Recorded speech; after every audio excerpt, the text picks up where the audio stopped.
Alright, so I wanted to make a video on windups now that we're getting the new card Wind-Up Maintenance Zenmaicon.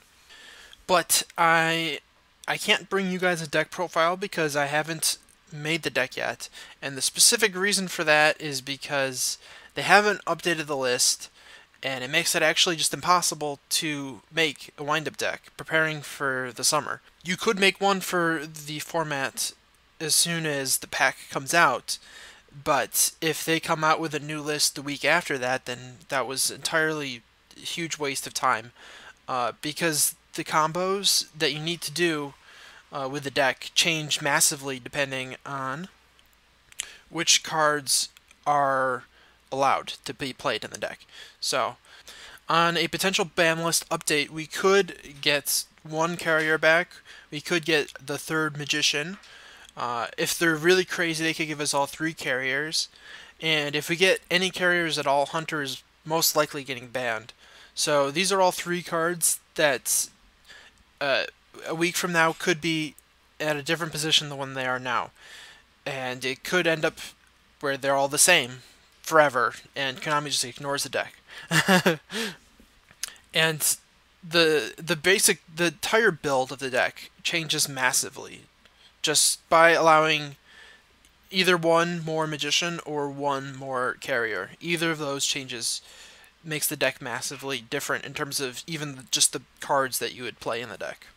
So I was thinking about combos a little bit with this deck, and I just got frustrated thinking that I'm wasting my time, so I stopped even thinking about what I would play, and so I'm just gonna wait. And another reason I'm waiting is because I want to know for sure which cards I will need for this deck after after the ban list comes out, because I am going to need to buy expensive link monsters if I have any interest in playing this deck, and I don't want to buy ones that I'm not going to end up using in my final draft. So, yes, I'm just basically waiting. But I do think that I have a lot of input on the deck and what direction it should be going in. And also I have a lot of commentary on mistakes that I see people doing with the deck. I've looked at a lot of wind-up deck profiles posted on YouTube. I really enjoy looking at other people's ideas to see if they've come up with anything that I had not thought of before. And so I'd say about 25% of those videos are people just going for loops with either Hunter or Bat to try to FDK the opponent, essentially. And I'll talk about that later in the video.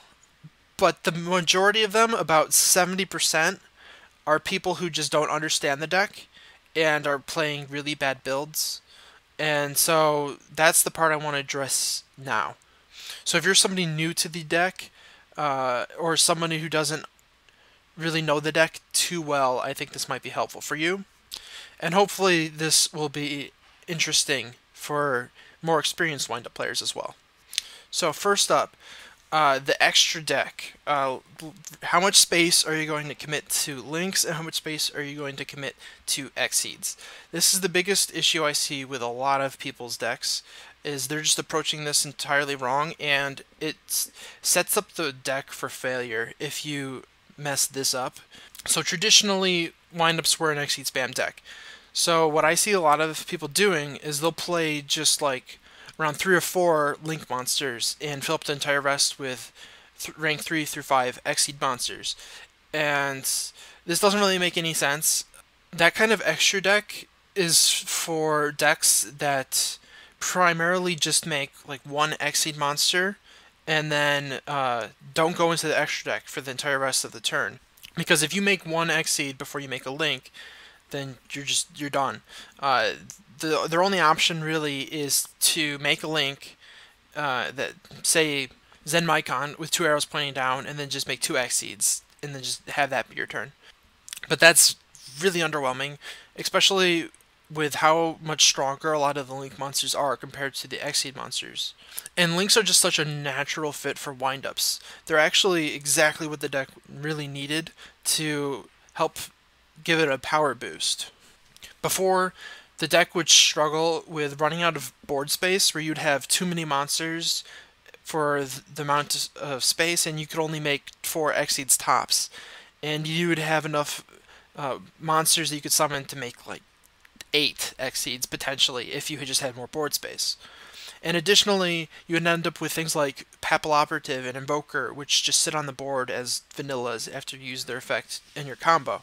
Now you can combine those monsters like your Papilloperative and your Evokers into link monsters that have active effects that help progress your game state.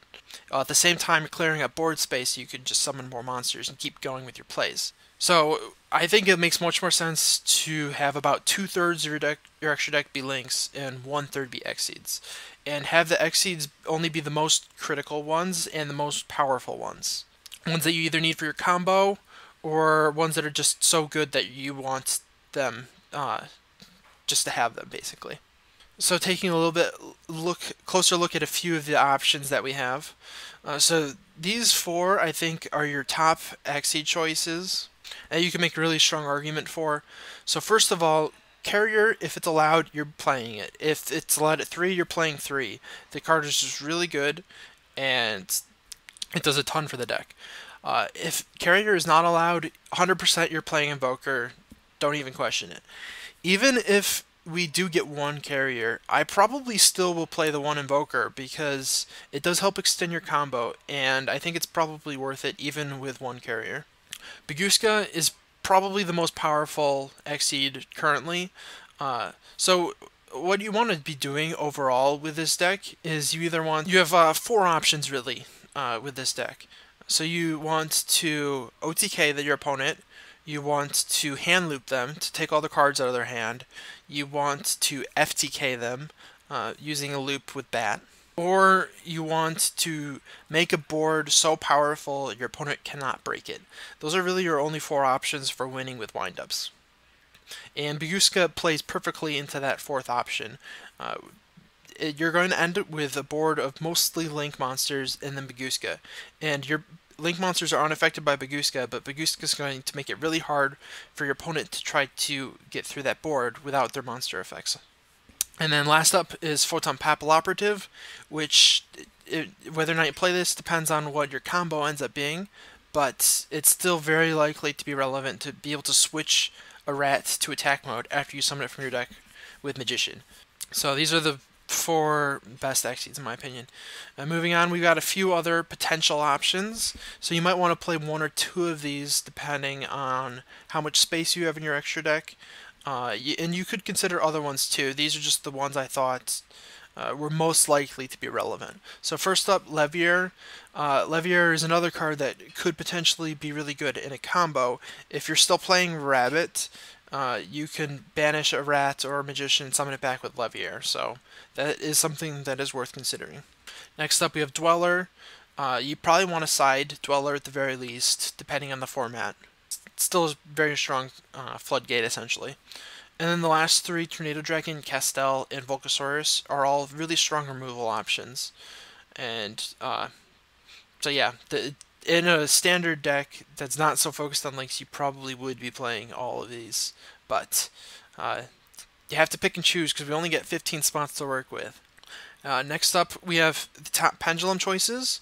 So it's hard to say which pendulums you should play more so than the Exceeds because so much depends on the arrows and the specific combo. So when you work out your combo, a lot of times what I find I do is I say, okay, I need a Link 3 with arrows that point in this specific direction. Which options do I have?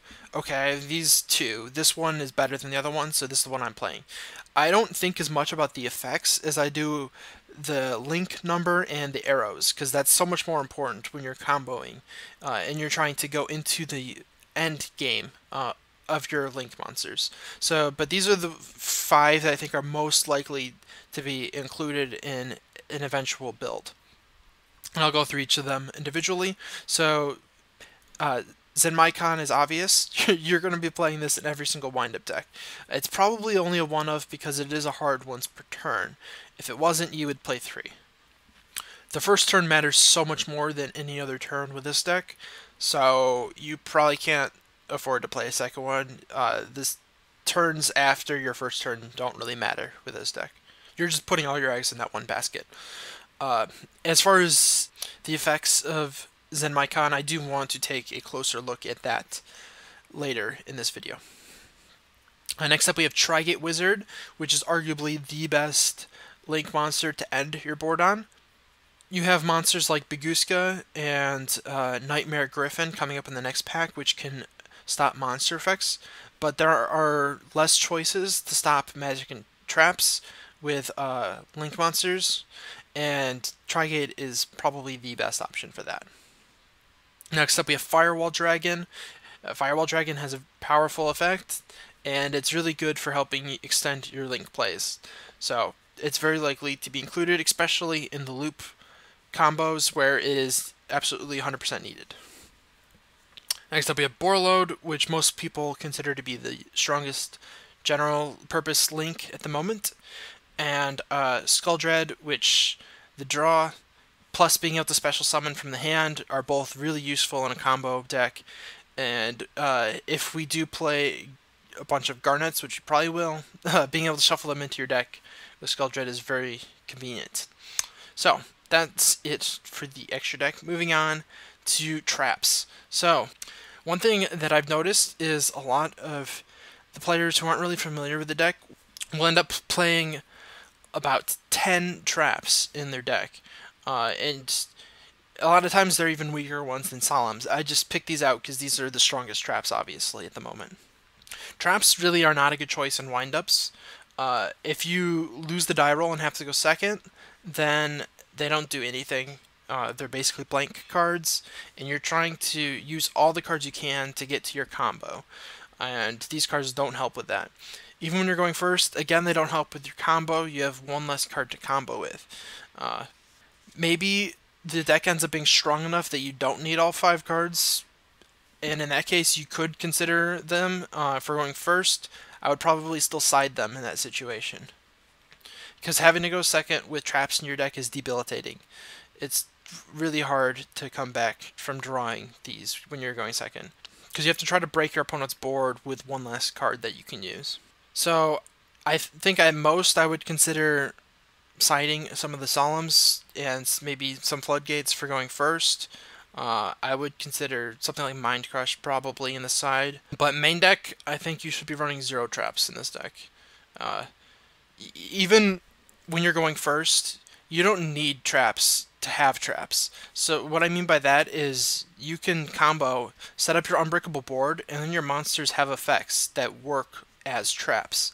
And then you still have traps going first, and then going second, you don't draw into the traps. You have monsters still that allow you to do plays.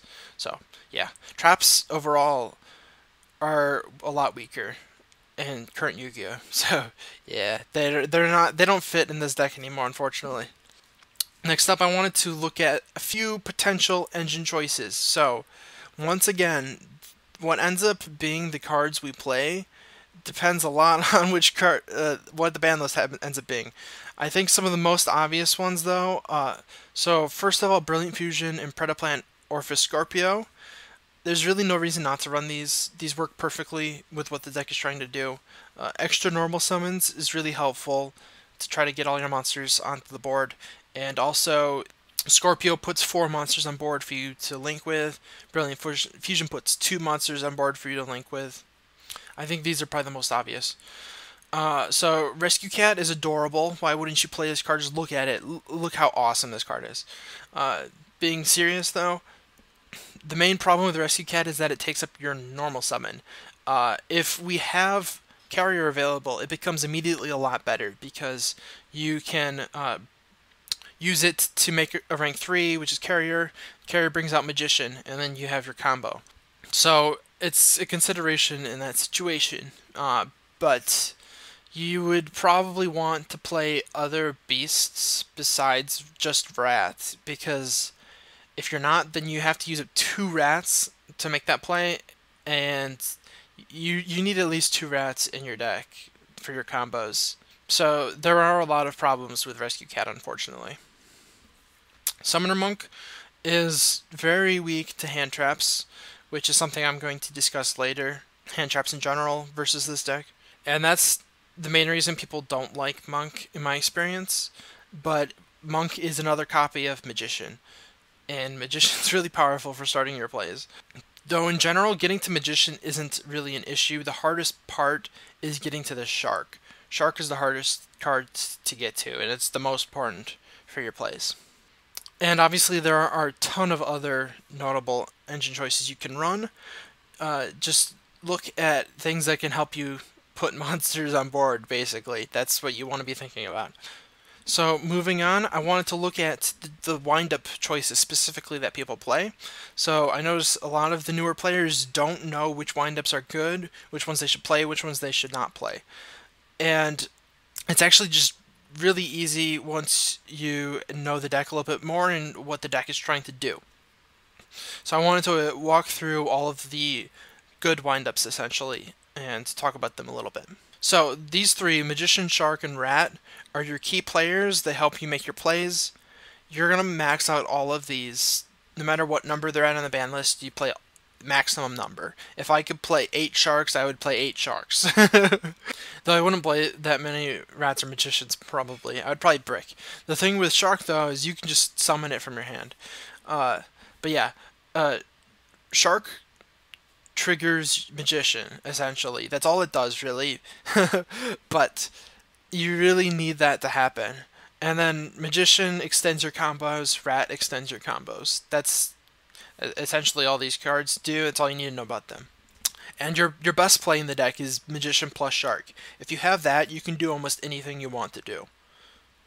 And your deck building should be centered around trying to get that play as often as possible. Next up, more wind-up staples. So we've got Factory, Zenmaicon, and Carrier. So Factory is a lot weaker than it used to be. It used to be every turn you would add a wind-up from your deck to your hand, and it would just be infinite advantage, essentially. It isn't that anymore. The only turn that matters is your first turn. So all it is at this point is it searches a Shark, which is still worth it. You're still playing 3 factories because you need as many Sharks as you can get. But it will typically just be adding a second Shark with Factory, and that's all it'll do. Zenmaicon, you're probably not maxing it out because the hard ones per turn, but it's absolutely a staple. Everybody should be playing it. And then Carrier, max it out. If you can play 3, you play 3. Zenmaicon and Carrier just help extend combos, help you make extra deck plays. Next up, Wind-Up Rabbit. So, Wind-Up Rabbit has had a huge fall for grace, and it used to be arguably the best monster in the entire deck, entire main deck. Carrier was always the best. And I still see people maxing out Rabbit and even playing tankies to search it to try to get it more often. Rabbit just doesn't work anymore. So what you used to do is you would summon Rabbit, normal summon Rabbit, activate Factory, set 4 traps, and pass your turn. And that was a really good play back in 2014. It was an even better play in 2012. But nowadays, that's not going to cut it. Rabbit, at best, at this point, is something you can summon mid-combo, banish something, use Rabbit to make something else from the extra deck, and then make Levier to bring back what you banished, either Magician or Rat, and use it again. I think, at most, it's a 1-of. It is a level 3. It's probably the best level 3 besides Rat, which is potentially notable for making things like Carrier, Invoker, and Levier. So I think it is still worth considering, but you have to think this isn't actually a card you want to draw. Rabbit only really shines in the grind game, and this deck can't play the grind game anymore. It can't keep up with decks if it's doing that. The only way it can actually still keep up is by going off and spamming the board, essentially. Next up, we have Wind-Up Kitten. Wind-Up Kitten is the opposite. Wind-Up Kitten is now better than it has ever been, and this card is awesome. So, Kitten has always had a good effect. Being able to bounce an extra deck monster back into the extra deck is really powerful. The problem with Kitten has always been that it's level 2. So, in the past, we don't play any other level 2s, so you would summon Kitten, and now your combo is done. You can't continue anymore because you can't make an exceed, and so Kitten just sits on the board and dies. But now we have links. Levels don't matter anymore. So now Kitten is arguably the best monster to summon from your deck with Magician if you're just summoning out a body to link with. So you should 100% play one Kitten to have just in your deck so you can tutor it and pop one of your opponent's monsters and then link it to something else. You could argue that you should play two Kittens now, but I think one is probably the best option. Next up, we have Wind-Up Warrior and Wind-Up Soldier. So I paired these together because they go together. So the only reason either of these get played at all is because you can summon them from your deck with Invoker. So if Invoker ends up getting cut, these end up getting cut. That said, I don't think that's too likely to happen. So in the past, Warrior has always been much stronger than Soldier, and Soldier was really only played by people who didn't understand why Warrior was good. I think it's actually a lot closer now than it has ever been as far as which one's the better one. So the reason Warrior has always been better is because you can change the levels of other monsters. And this is really important for Exceed plays because you could change level 3s into level 4s and make rank 4s with them. But levels don't matter as much. So that means that Warrior's edge over Soldier in that aspect is a lot lower than it used to be. A standard play used to be you could normal summon Rat, switch it to defense, bring back Warrior from the grave. Warrior makes Rat at level 4, you just got to rank 4. But that play is really slow, and you're using up all your Rats on your first turn anyways. So that play isn't really relevant anymore. So if you're looking at the edge for switching other levels, it has to be something in your first turn combo where Warrior is changing level of a different monster, where it needs to specifically be doing that. And maybe that comes up in the combo that you come up with for this deck, and maybe it doesn't. And if it doesn't, then there's a pretty good argument for Soldier being better just because of the attack points, and potentially being able to attack for game in a very niche situation.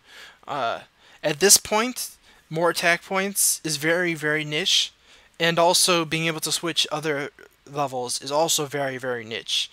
It used to be that only the attack points was niche, and switching levels came up all the time. Now neither of them are likely to come up, and they're most likely just the same thing in most situations between these two cards. So yeah, I don't know my build yet, so I don't know which one I think is better. I think there's an argument both ways though.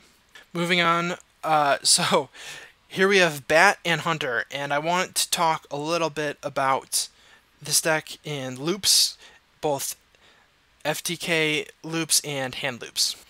So I have seen a ton of videos where people have really easy to pull off loops, but they almost always use 3 carriers in those. I don't actually remember a single video I saw where they didn't use 3 carriers. So that means for the moment these are OCG exclusive plays and we can just safely ignore them.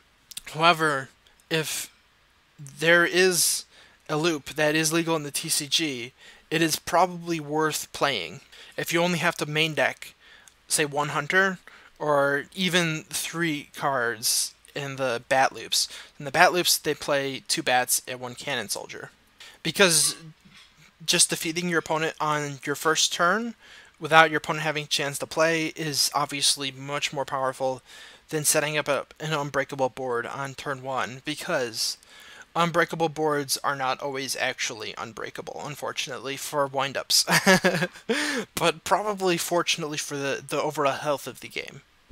And so these loops really only work because of Firewall, and Firewall being a really stupid card.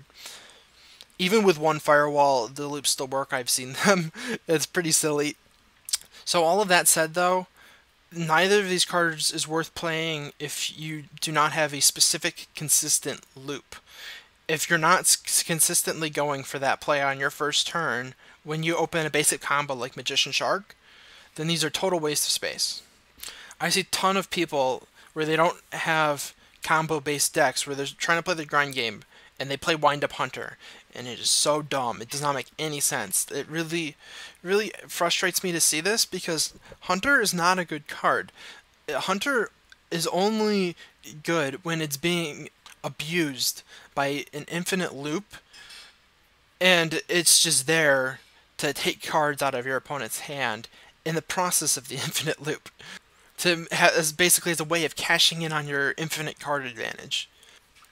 Otherwise, it's just a bad 1-for-1, where you have to commit multiple monsters to the board, and then after you've done that, instead of making an extra deck monster, you're throwing away your on-board monsters just to get rid of a random card in your opponent's hand, which might not even be an important card. You're just taking away one of their cards. That's not going to matter. And then they'll just run over Hunter on their turn, and you accomplish nothing.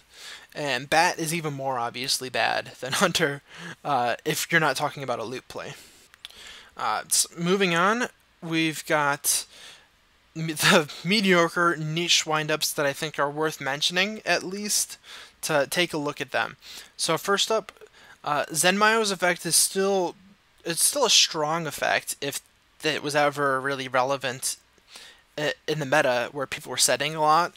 That's not the current meta though, and making a rank using up 2 level 5s to make Zenmaio it's just not even worth the extra deck space. And then Wind-Up Zenmains was extremely good when it came out. Nowadays it's not good. It doesn't do anything. It's a total waste of space. I used to play Zenmains specifically because it had a wind-up name and it could trigger Factory. I think that was its best use back in 2014, and we're a long ways from that type of game. I still see a lot of people playing these because they have the wind-up name. You don't have to play cards just because they have wind-up in the name. You should be playing good cards. Moving on, Zen Malfunction is better now than it ever was, but it's still not quite worth playing.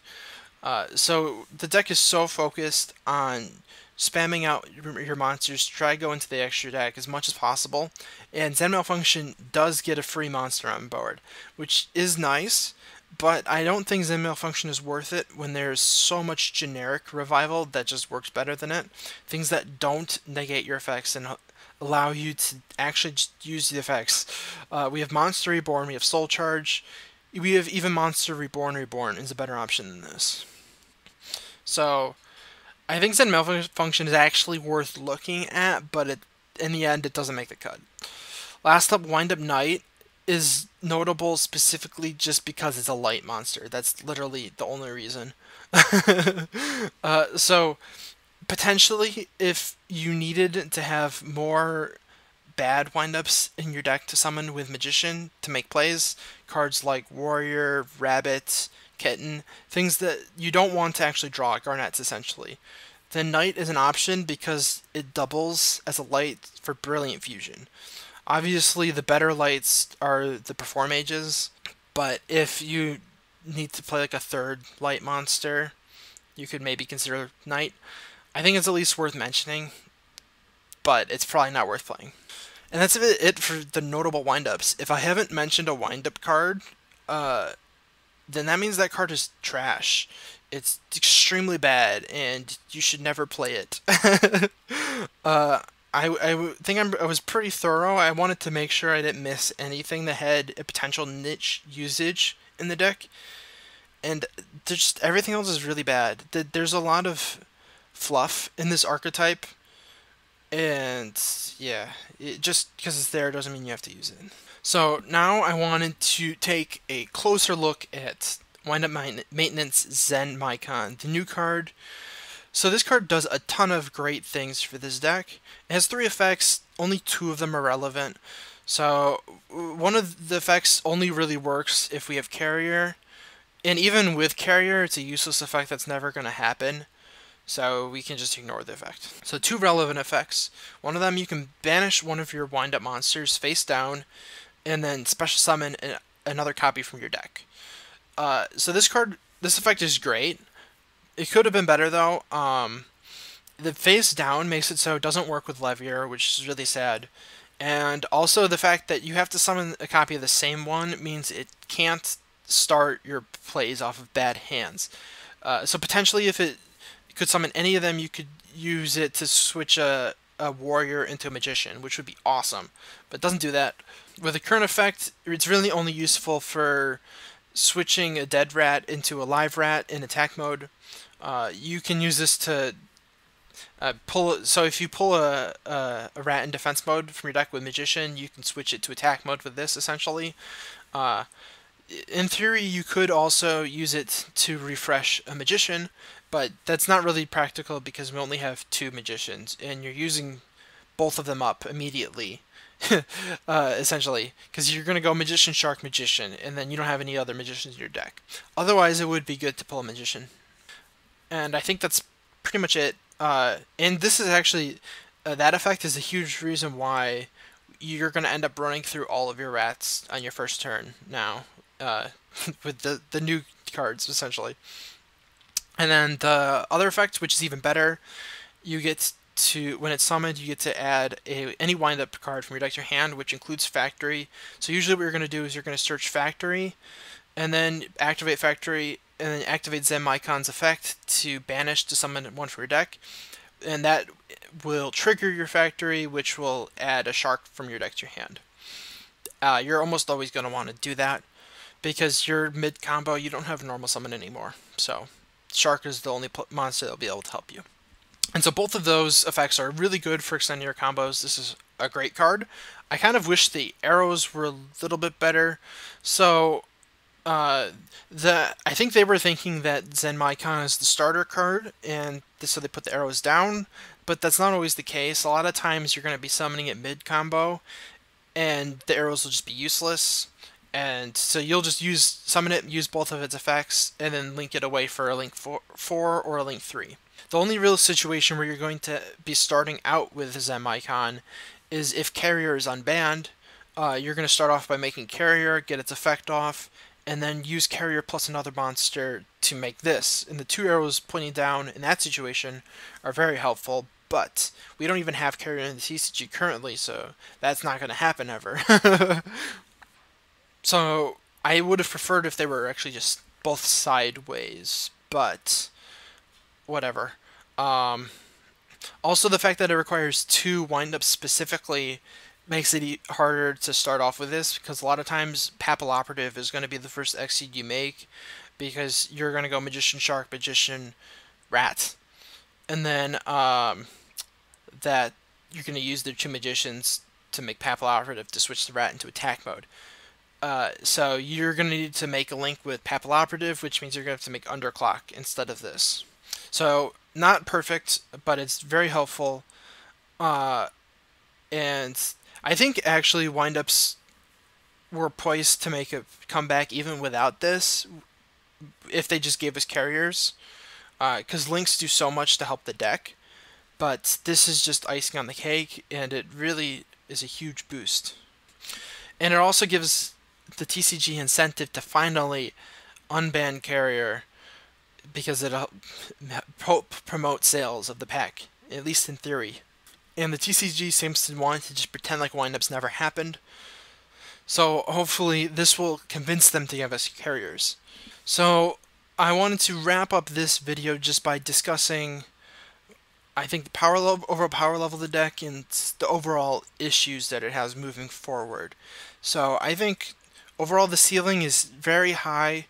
The deck is extremely powerful when everything is going right. When you draw the cards you need and your opponent doesn't have responses, this deck is as powerful as full power spirals. I'm not even exaggerating, it just makes crazy boards. And it has infinite loops and just crazy stuff. And if we get our carriers back, you really only need just Magician and Shark to start all those crazy things. But it's not all roses, so the deck does suffer from susceptibility to disruption. It can be hard to play through traps because a lot of times you are very reliant on your normal summon play going through.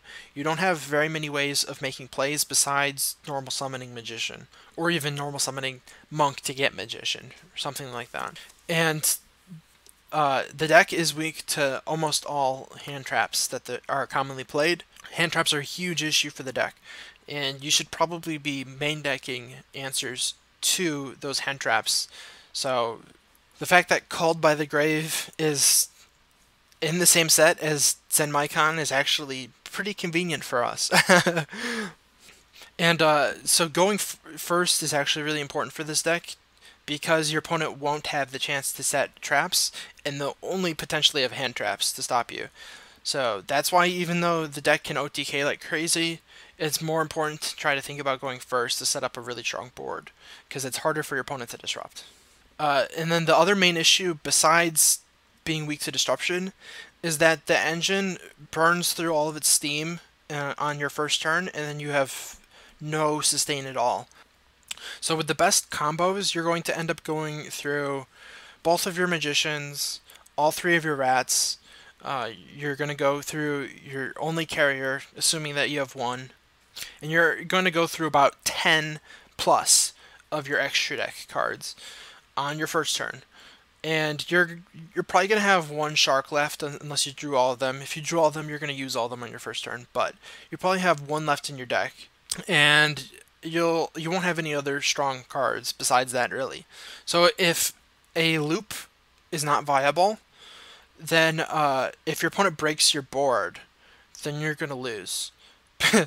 Because there's no way to come back from that. If we had a card like Avarice legal, Pot of Avarice, that would be really good, and it would really help the deck, but obviously that's banned for good reason.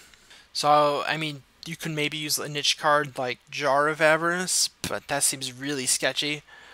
I think you're better off just making such a strong board that your opponent can't break it. So yeah, I think those are the two main weaknesses the deck has. Lack of a follow-up play, and the ease of which it is disrupted by your opponent. So, if you do have a good way to solve both of those issues, then you have the best deck ever. You're just going to win everything. I don't think you really can totally solve either of those, but I think playing into your strengths to try to focus on what the deck does well is probably the best way of overcoming that. So overall, I think moving forward, things look good for the deck. I plan on picking it up again after not playing it since Duelist Alliance came out, which is kind of crazy. I think things are looking up for the deck in general, and I think at the very least it can compete as a rogue deck, which is really cool to see. So hopefully you guys all enjoyed this video, and if you did, be sure to check out some other stuff.